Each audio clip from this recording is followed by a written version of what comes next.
Is up, YouTube? It's your boy Millsy, back with Hometown Commander, back for another episode of Millsy Brews, the show where I brew my version 1.0 deck list of the commander in front of us and my quest to brew the magic world. You know the model, baby. It's ABB, always be brewing, and that's what we're back to do today. The deck list is going to be down in the description for you below, so I'd really appreciate it if you could interact with the video, like, comment, subscribe, consider checking out the links in the description. I'd appreciate it. But in my prep for Aether Drift, I was trying to think about what commanders could we update or older commanders could we do, thinking about all the new artifact support in Aether Drift and a lot of the previous sets, and I landed back on two commanders specifically, and that is the commander decks for Mishra and Urza, all the way back from the Brothers' War. So we're going to be covering them this week. We'll get Urza in a day or so, but today we're talking about Mishra, Eminent 1. A 5-mana Grixis Human Artificer 5/4. It says at the beginning of combat on our turn, we get to create a token that's a copy of a target non-creature artifact we control, except its name is Mishra's Warform, and it's a 4/4 construct artifact creature in addition to its other types. It gains haste until end of turn, and we sack it at the beginning of the next end step. Mishra's got a really interesting ability, copying a creature for the turn, making it into a creature, and then sacrificing it at the end step. And there's a lot of ways to game Mishra, and that's what we're trying to do. Focus on artifacts that do things when they enter, do things when they exit. That way that we're really taking advantage of this happening every turn. And then we're going to basically try to stack tokens and artifacts matter style effects on top of it. So we're really taking advantage of all of these things we're doing. And you'll see that actually some of the best artifacts we want to copy are ones that, again, have those ETBs or that leaving the battlefield triggers. I just want to say a quick thank you to the two members, ABB members of our channel. Thank you so much for your support. If you're interested in supporting the channel and seeing all my videos early, check that out in the description below. All right, so what are we trying to copy? I think there's a lot of ways to look at what we're trying to copy, but the first thought that came to my head was vehicles. We're copying vehicles, they're going to automatically become creatures, and if we can get vehicles with good ETB triggers, it's a win-win, and that's where I immediately thought of Demonic Junker that just came out in Aether Drift. When it enters, for each player, destroy up to one target creature that player controls, and if a creature we control was destroyed this way, we get to put 2 counters on Demonic Junker. My thought here was we basically get to destroy up to at least 3 of our opponent's creatures. If we want to get rid of one of ours, we can. But either way, we're basically just getting a ton of value from Mishra's ability. It can attack if it wants to, no harm, no foul. It kind of already did what it needed to do. Horde Hauler says whenever it deals combat damage to a player, we get to create a treasure for each token or each artifact they control. Not a bad ability, especially because then it can attack right away and get in there and potentially make us some treasures, fund some of our manas. But I think the things we want to see are kind of the things, right, that were already in Mishra's pre-com when it first came out. Executioner's Capsule's an artifact that says for 1 in a black, you can tap it to sacrifice it and, destroy target non-black creature. So here you could attack with the capsule and do that, or you just make the copy of it and immediately, right, sack it to destroy something. Acre Wellspring, both when it comes in and goes to the graveyard, draws you a card. So again, that's 2 cards off 1 activation.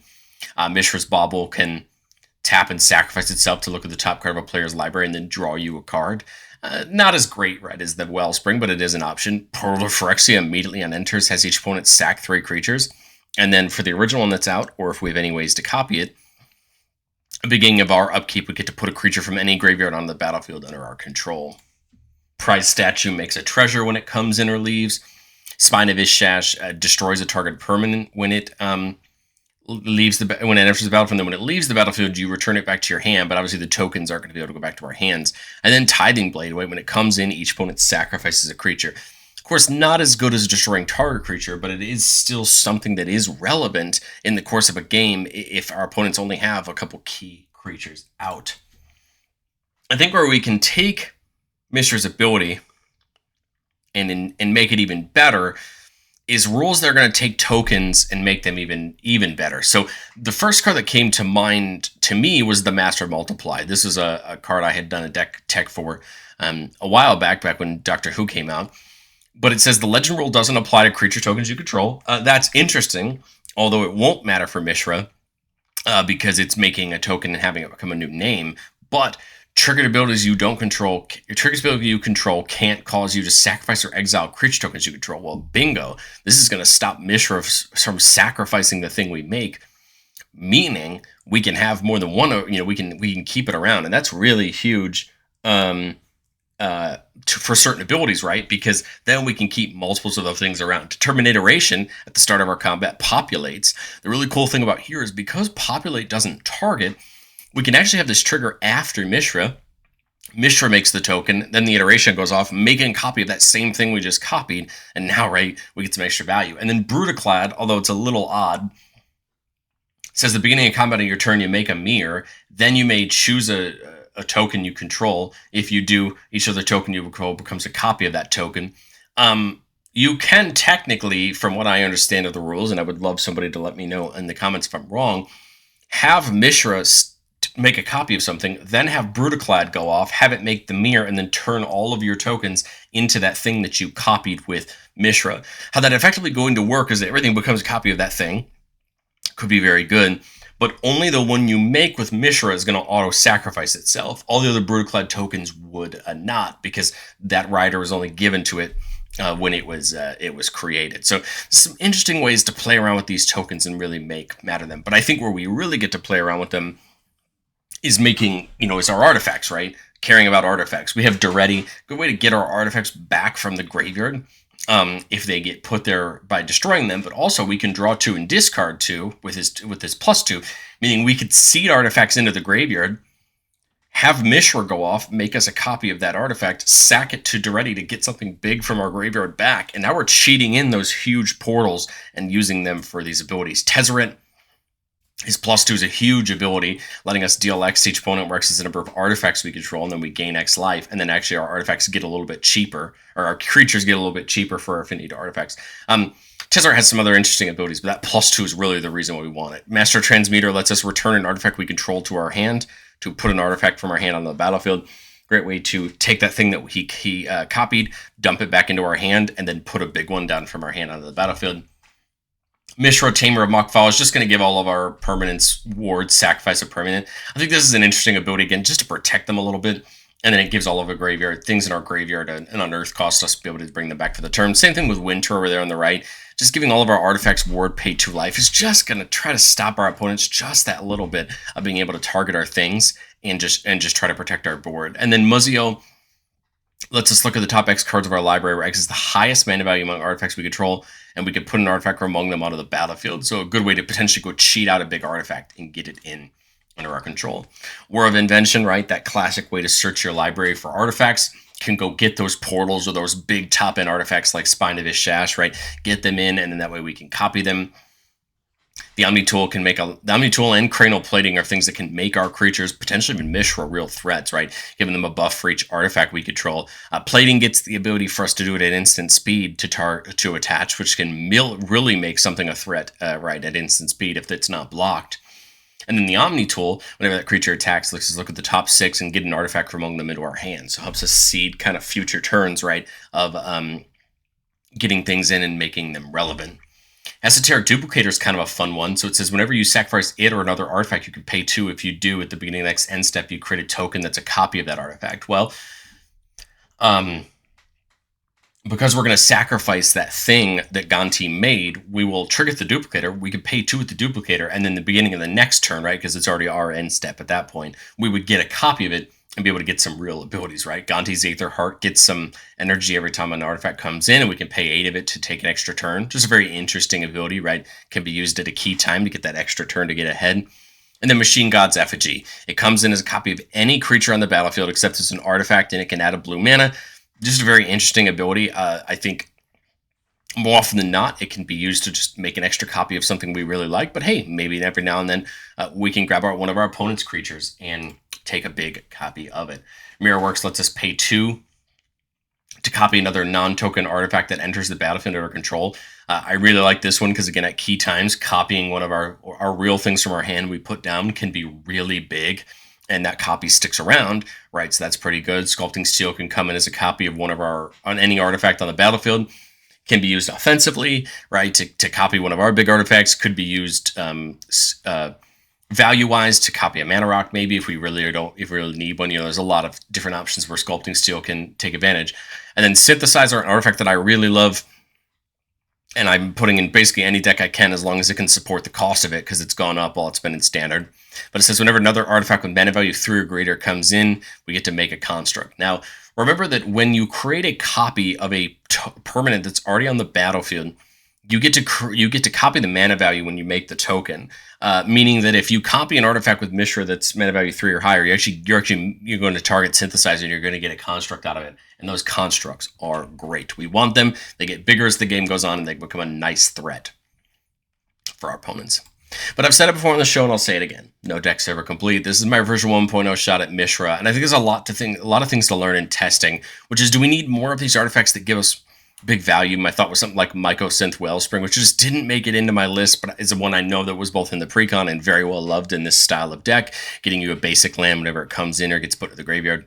I think I really like the Wellspring. It'd be one I'd be pretty quick to bring back in now that I think about it after our time testing. But the second was extra turn and or extra combat spells. Because Mishra happens every combat, it means that extra combats can be a very effective way to get more than value each turn. My thought was just something like Full Throttle from Aether Drift gives you 2 extra combats. On each combat, you untap all creatures that attack this turn. This is really useful because then the copies that you make with Mishra will untap and be able to attack again. You know, there's a lot of extra turn and or extra combat options that are usable to us. It just comes down to what we're going to choose to do in order to take advantage of the fact that Mishra's making one of these in all of our combats. There's also, I didn't really build it into the deck, but I think the option's there to run a combo like Aggravated Assault and then a way to make treasures, whether you're using something like Reaver Cleaver or sort of Feast and Famine, ways to make a creature, potentially unblockable or hit really hard, make enough treasures to get off Aggravated Assault and go that way. That's not something I really thought to put into Mishra until about just now, but I think it'd be another really fair option of a way to take care of it as we get into, making the deck better over time. Well, let's get into the part of the episode we love the most, our playtest. Remember, the goal of playtest on the channel is not to find magical Christmas land. It's not to determine our best plays. It's to get ourselves into some game situations, work through our early turns, and understand how do we set up the game plan for our deck. Here we're keeping a 3-lander with Talisman, so we're just 1 mana off of Mishra, but we got Duretti, which can help us draw, and then Prize Statue, which is a great target for Mishra, making a treasure when it comes in and then when it leaves. Turn 1, we see Tezzeret, which isn't too bad. I'm playing the Marsh here because it's only one of our 3 lands that comes in tapped, and I don't have any plays on turn 1. Turn 2, we see Ichor Wellspring, another great thing right for Mishra's ability. This one can draw us a card whenever it comes in or gets sacrificed. Here for 4 mana, I like Duretti. We could load some things into the graveyard or get in some extra things. The truth is I also could just go Prize Statue plus Ichor Wellspring. This is just going to draw me a card and make me a treasure and just get me some added value right coming into this next turn, where I now have the 5 I need for Mishra, right? I think I'll probably just go for Wellspring, right? Makes the copy of it that's 4/4. That Wellspring draws us a card, right? When it comes in, attack with it, whether it dies in combat or it dies at the end of the turn, it gets sacrificed, which draws us another card. So now we've got this, right, this loop where we're netting value, whichever of them we choose. Coming into turn 5, we've got 7 mana because of that treasure. You got Horde Hauler, right, which goes and gets us the treasures for each artifacts. Terra Sierra's Devastation is a board wipe that I thought would be fun here. So you lose X life and create X tap Power Stone tokens. Then all creatures get -1/-1 for each artifact you control. So it's a way to really just hurt your opponents while, netting you some more artifacts for things like Tezzeret that care about how many artifacts you have. Saheeli's another option in the deck to help copy creatures or artifacts you control. I like this again to make a copy of, Prize Statue or Ichor Wellspring or things like that, things that you want to get, second copies of for real value. I think we go Spark Double here on Mishra, right, making another copy of it, except it comes in with a +1/+1 counter. So now we get 2, right? We get 2 Mishra targets this turn. I've got 3 mana left. I think I'll probably just hold up something like Chaos Warp just to protect. Right, no need to go too deep here. Going to combat, I'm thinking 1 Prize Statue, 1 Ichor Wellspring, so that's 1 treasure and 1 card draw. They both are going to attack, and then they'll both leave the battlefield. Right, 1 more treasure, 1 more card draw. Again, we ran the risk of pitching a card here. But that's okay, right? Because we do have Duretti to get it back. So I think we'll just pitch the Horde Hauler. We like the lands at this point, getting ourselves more mana for different things. But we come into this turn. I like the idea of Tezzeret. Deluxe Dragster is really fun, so it can't be blocked except by other vehicles. And then when it hits a player, you can cast an instant sorcery from that player's graveyard without paying its mana cost. So it's a really interesting vehicle now, artifact. Now, if our opponents we're playing a Spellslinger type deck, I mean, I think we'd go for the Dragster right now. But I think if not, we go for Tezzeret, right? That's 6 mana. Remember, all my creatures have affinity for artifacts, so they can come down for even cheaper. So I think it's probably worth taking the 2 treasures here for Saheeli. I guess we also instead could have just paid 1 treasure for Duretti, right? Now that I think about it. But I kind of like getting Saheeli down so we can take an extra copy next turn. Here I'm thinking Wellspring and then Prize Statue. So that's going to draw me a card, make me a treasure, right? They're going to go ahead and attack, and then turn main 2 before they go away. I'm going to tick up Tezzeret, which is going to be 1, 2, 3, 4, 5, 6, 7 at the moment. So everybody's going to lose 7. I'm going to gain 7. Then, our Prize Statue and the Ichor go away. Another treasure, draw a card, right? And now we're in great shape because we got mana up, we got the Terminate, we got the Chaos War that we can use to interact with our opponents. And then as we come back to our turn, now, again, if somebody has it, we play the Dragster, right? Otherwise, we've got what? Mana, we have enough for Saheeli to tap, so we could go into like Prize Statue, make basically 3 copies of his turn, 2 with these and 1 with this. In combat, right? One's going to happen before combat, the others are going to happen after, right? And then now we do, right, Tezzeret again, main 2, 1, 2, counting 11 this time.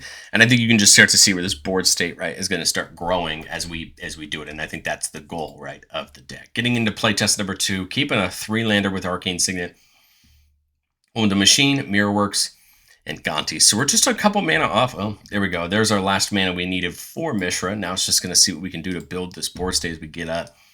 Love the Synthesizer. That's great. That's going to help us out, especially when he starts copying things. Synthesizer, when it comes in, lets us scry 2. We see Dragonsteel, Scummit, and Big Score.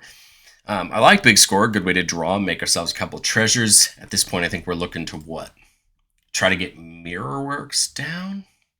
The kind of bad side about, the huge thing about Gonti's, right, is that Mishra turns its name into Mishra's War Form.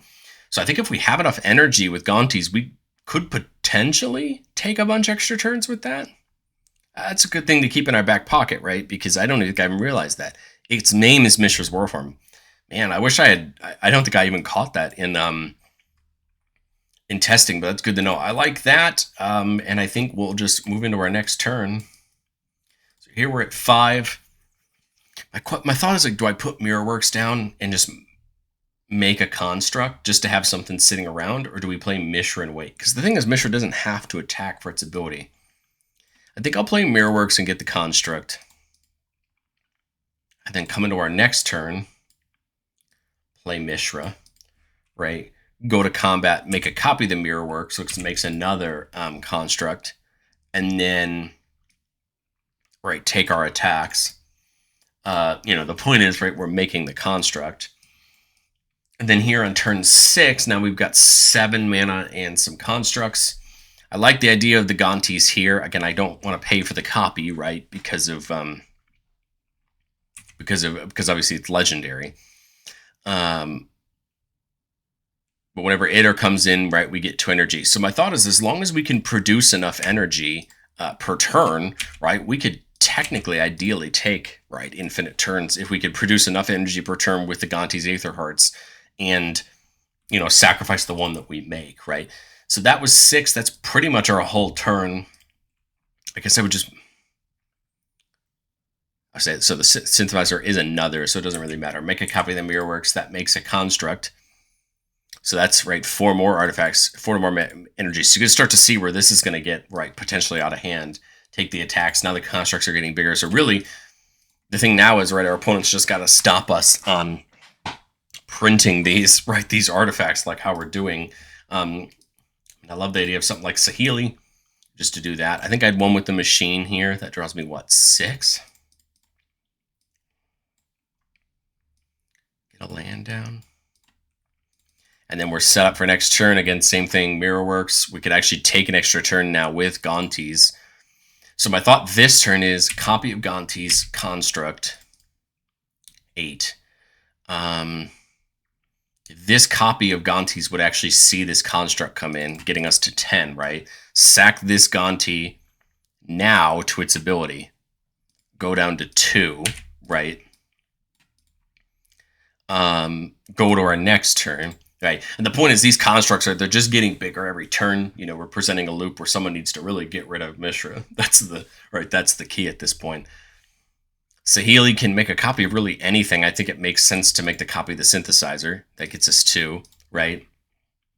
I got a bunch of mana left. I could keep it up if I want to, or we could even go for Karlach, right? Giving us an extra combat each turn, right? And it says they all get first strike when they attack on that first combat. So that's going to even make this even better. Go to combat, copy Gonti. We get 2 constructs, right? So now these both are going to see both of these come in, and that should be 8, right? So now we're just effectively printing 8 energy every time. And again, as long as no one gets rid of Mishra or the original Gonti's Aether Heart or this synthesizer, this is a loop, right, that we can keep going. I got to put those qualifiers in there because I'm sure someone's going to say, oh, well, sure, you know, no removal. And that's fair. But I think it's just the point that that's the way, right, it works sometimes. Here we're keeping a 3-lander with their Arcane Signet, Muzio, Mirrorworks, and Demonic Junker. All right, well, the big score there is nice. That's going to allow us to potentially work our way into drawing some cards, maybe loading some things into our graveyard. Here at 4 mana, Muzio is 3. If we're there on Muzio yet. If I do the big score, what am I pitching? I guess the Mirrorworks is nice, but I kind of like to go Mirrorworks and like into Junker, right? Get multiples. But I guess the Mirrorworks kind of... I guess it's kind of out. I don't have a lot of things right now I'm copying. I think it might even be Muzio. Draw 2, make a couple of treasures, right? Then we come to this turn. I've got 5/7. So my thought is maybe Mishra plus Tithing Blade. Tithing Blade going to come in, have everybody forced to sack one. We make a copy of the Tithing Blade. Everybody has to sack another. Right now we're in this really nice loop of forcing our opponents to sacrifice things to that. It is 7 for the Junker. So we're just 1 off. I'll play the Mirrorworks. Play the Bauble, I guess. And then my thought is copy the Tithing Blade again, do that whole loop. Maybe we crack the Bauble to end up drawing an extra card, right? Just to see if we can dig into some more goodies. Now we're at 7. I mean, the Junker does about the same thing as the Mirrorworks. So we'll go Prize Statue, right? Can get us some treasures. Let's try the looting, see what it gets us to.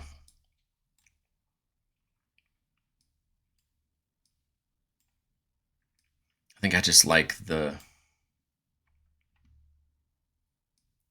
I think I just like the Junker here. And then that gives us the Junker as a target now every turn, just limiting our opponents, right? We get to destroy something of our choice. And I think now we just need any way to make this a little bit more profitable. And I think we're just in golden shape. This turn, again, just copy the Junker, or we can crew the original one with Mishra if we want to. Well, the truth is we kind of don't really need to. We could always flip the Tithing Blade over if we want to. That'll start draining our opponents every turn. But again, I think I kind of like this, just keeping their creatures at bay with these 2, and then just, you know, siphoning them out that way. But let me know, what do you think of Mishra down in the comment section below? I think it's a really interesting deck. I've always liked the idea of this deck. I just think it's gotten a ton more support since the Brothers War.